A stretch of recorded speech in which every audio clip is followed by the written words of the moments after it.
ओम त्वं वैष्णवी शक्तिरनन्तवीर्या विश्वस्य बीजं परिपासि माया सम्मोहितं वै समस्तयेतत् त्वं वै प्रसन्ना भुवि मुक्तिहेतु देयं सदा परिभवग्नमविष्टदोहं तीर्थात् पदं शिवविरञ्चनुतं शरण्यं भृत्यात्यहं प्रणतपालभवाब्धिपोतं वन्दे महापुरुषते चरणारविन्दम्। माता के चरण कमलों में नतमस्तक होकर के श्रीमद् देवी भागवत के हम ये दूसरे स्कंद की भीष्म की कथा कहते हैं। सूत जी कहते हैं, सत्य पराक्रमी राजा शांतनु एक बार शिकार खेलने गए। वे गंगा तट पर घने जंगल में घूम रहे थे। वहीं अद्भुत आभूषणों से अलंकृत एक सुंदरी कन्या उन्हें दिखाई पड़ी। उस कन्या को देखकर राजा शांतनु का मन प्रचुर आनंद में मग्न हो गया। वे उससे मधुर वचन कहने लगे, सूर्यगणे, तुम देवी, मानुषी, गंधर्वी, यक्षिणी, नागकन्या अथवा अप्सरा, इनमें से कौन हो? तुम जो कोई भी हो, इस समय मेरी धर्मपत्नी का स्थान स्वीकार कर लेना तुम्हें उचित है। सूत जी कहते हैं, राजा शांतनु को निश्चित ज्ञान न था कि ये गंगा है, किंतु गंगा जानती थी कि वे राजा महाभीष्म भी ही हैं, जो इस समय शांतनु के रूप में उत्पन्न हुए हैं। अतः पूर्व प्रेम के संबंध को याद करके गंगा ने राजा की बात मान ली। साथ ही हंसकर उनसे कहने लगी। गंगा ने कहा, महाराज, पहले आप वचनबद्ध हो जाएं, तब मैं आपको पति बनाऊंगी। राजन, मैं जो कुछ भी कार्य करूं वह अच्छा हो अथवा बुरा, उसे रोकने के आप अनाधिकारी रहेंगे। मुझसे अप्रिय वचन कभी नहीं कहेंगे। जिस समय आप मेरी बात ठुकरा देंगे, उसी समय मैं आपको छोड़कर चाहे जहां चली जाऊंगी।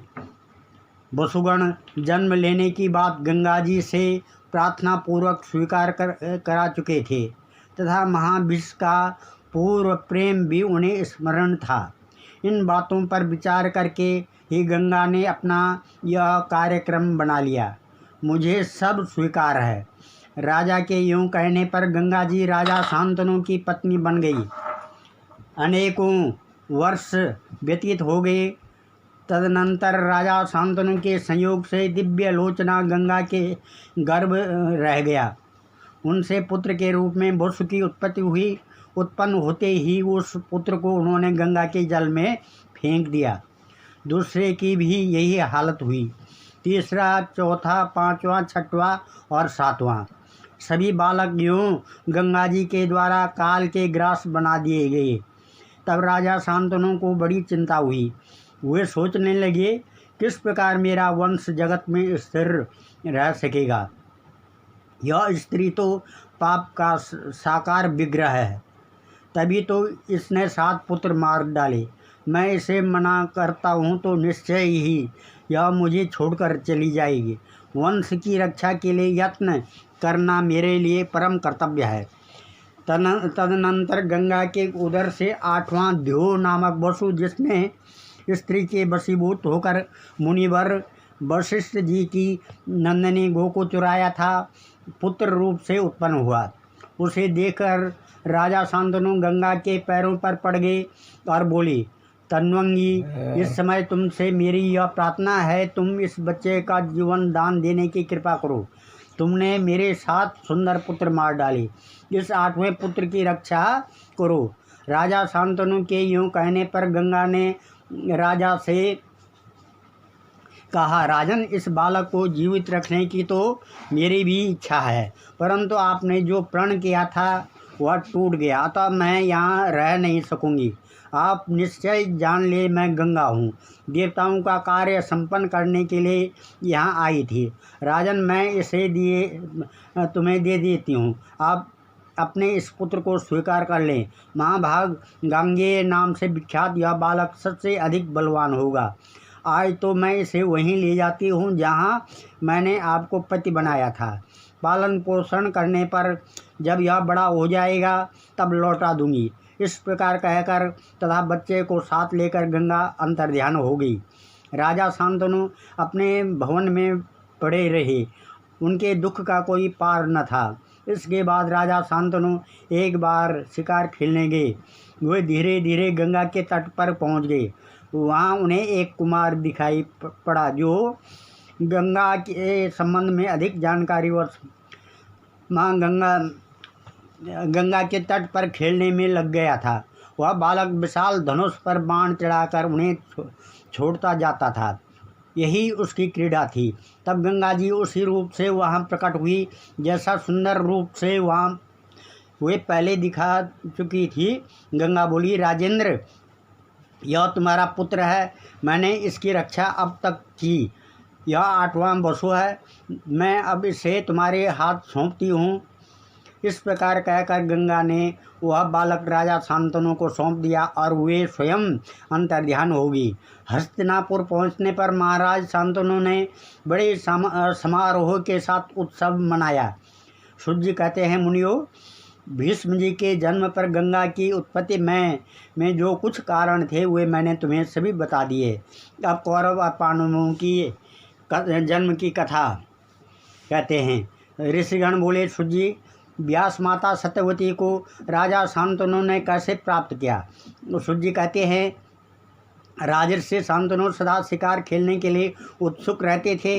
वे 4 वर्ष तक वन में घूमते रहे। कुमार भीष्म जी को वे साथ रखते थे।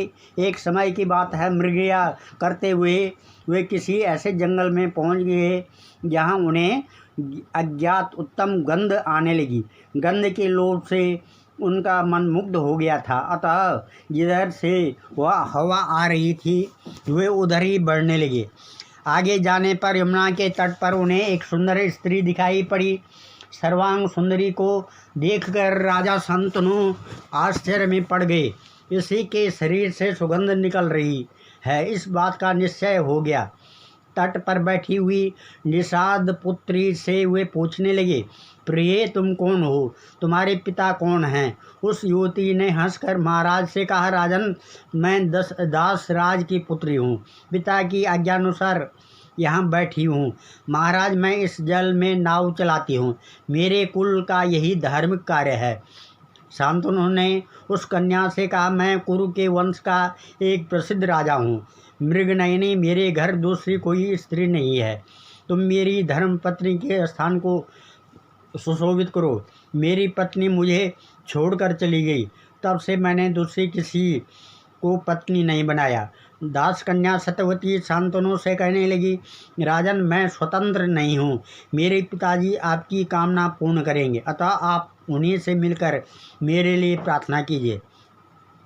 सूत जी कहते हैं, महाराज शांतनु सत्यवती की बात सुनकर उसकी याचना करने के लिए दासराज के घर पहुंच गए। दासराज ने कहा, राजन, आप यदि मेरे इस कन्या रत्न के लिए प्रार्थना करते हैं तो मैं अवश्य दे दूंगा, किंतु महाराज, एक यह शर्त है कि इस कन्या का पुत्र ही आपके बाद राज्य का अधिकारी होगा। किसी भी स्थिति में आपके दूसरे पुत्र को राजगद्दी नहीं मिलेगी। सूत जी कहते हैं, दासराज की बात सुनकर राजा शांतनु अत्यंत चिंतित हो गए, क्योंकि वे भीष्म जी को राजा बना चुके थे। अतः कुछ भी उत्तर न देकर वे घर लौट गए। मन पर चिंता की घटा घिरी हुई थी। घर पहुंचने पर वे न कुछ खाते थे, न उन्हें नींद ही आती थी। महाराज शांतनु को चिंता से उद्विग्न देखकर पुत्र देवव्रत भीष्म पिता का अभिप्राय जानकर उसी क्षण मंत्रियों को साथ लेकर दासराज के घर गए और अत्यंत नम्र होकर प्रेम पूर्वक कहने लगे। भीष्म जी बोले, परम तप, तुम अपनी सौभाग्यवती पुत्री मेरे पिताजी के लिए दे दो, मैं तुमसे प्रार्थना करता हूँ। दासराज ने कहा, माँ भाग, तुम राजकुमार हो, इसे स्वीकार करो और अपनी पत्नी बनाओ, क्योंकि यह निश्चय है तुम्हारे रहते हुए इसका पुत्र राजा नहीं बन सकेगा। भीष्म जी बोले, आप दासराज की यह कुमारी मेरी माता है, मैं राज्य करना नहीं चाहता, सर्वथा इसी का पुत्र राज्य का अधिकारी बनेगा। दासराज बोला, मैं जान गया तुम सत्यभाषी हो, किंतु यदि तुम्हारा पुत्र बलवान हुआ तो वह हठपूर्वक इसे राज्य छीन लेगा। भीष्म जी ने कहा, तात तो मैं प्रतिज्ञा करता हूँ कि मैं विवाह ही नहीं करूँगा। सूत जी कहते हैं, भीष्म जी की ऐसी अटल प्रतिज्ञा सुनकर दासराज ने अपनी सर्वांग सुंदरी कन्या सत्यवती को महाराज शांतनु के लिए समर्पण कर दिया। इस प्रकार राजा शांतनु ने सत्यवती को अपनी पत्नी बनाया। इस कन्या से पहले व्यास जी का जन्म हो चुका है, यह बात उन्हें मालूम नहीं हो सकी।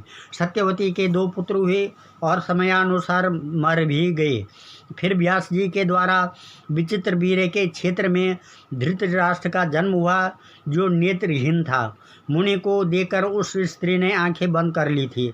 फलस्वरूप यह अंधे पुत्र की जननी हुई।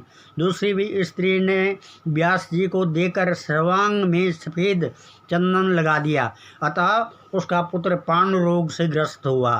दासी से विदुर का जन्म हुआ। मंत्रियों ने छोटे पुत्र पांडु को राजा बनाया। भीष्म जी की सम्मति लेकर महापराक्रमी पांडु राज्य का कार्य संभालने लगे। बुद्धिमान विदुर जी की मंत्री पद पर नियुक्त हुई। धृतराष्ट्र की 2 स्त्रियां थीं। एक का नाम था गांधारी, जो सुलभ राज की पुत्री थी। दूसरी का नाम वैश्य कन्या था। पांडु की भी 2 स्त्रियां थीं, सूरसेन कुमारी कुंती और दूसरी माद्री, जिसका जन्म मद्र राज के घर हुआ था। गांधारी ने अत्यंत सुंदर 100 पुत्रों को जन्म दिया। वैश्य से भी एक पुत्र उत्पन्न हुआ, जो परम मनोहर और युद्ध का महान अभिलाषी था। कुंती जब पिता के घर कन्या अवस्था में थी, तभी उसने कर्ण को जन्म दिया था। सूर्य की कृपा प्रसाद से उस मनोहर पुत्र की उत्पत्ति हुई थी, उसका नाम कर्ण पड़ा। इसके बाद कुंती पांडु की धर्मपत्नी बनी ही। अगर आपको ये कथा अच्छी लगी तो इसे लाइक करें, शेयर करें और आगे इसी तरह की कथा सुनने के लिए मेरे इस चैनल को सब्सक्राइब करें। धन्यवाद।